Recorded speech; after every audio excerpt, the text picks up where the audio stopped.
আপনি আল্লাহ পাকের তাওহীদের ওসিলা দিয়ে দোয়া করেন। দোয়া করতে করতে আল্লাহকে বলেন, আল্লাহ তোমার তাওহীদের কালিমা লা ইলাহা ইল্লাল্লাহ এর ওসিলা করে তোমার কাছে আমি চাচ্ছি, আপনি পাবেন ইনশাআল্লাহ। যদি আপনার রিজিক হালাল হয়, যদি আপনার আকীদায় শিরক না থাকে, যদি আপনার আমলে বেদাত না থাকে, ইনশাআল্লাহ পাবেন। এরপরেও দুটা কথা আছে, সেটা হলো যদি দেখেন পান নাই, ইনস্ট্যান্ট পান নাই, মনে করবেন না দোয়া কবুল হয় নাই। এমনও দোয়া আছে যে আমি 10 বছর থেকে করছি এখনো পাইনি।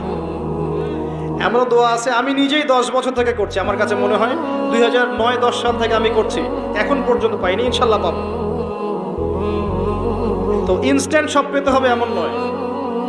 যদি দেখেন পান নাই, তার মানে 3টা বিষয় ঘটেছে। একটা, বান্দা দোয়া করেছে, সাথে সাথে কবুল করা হয়নি, আপনাকে এটা উপযুক্ত সময় দেয়া হবে ইনশাআল্লাহ।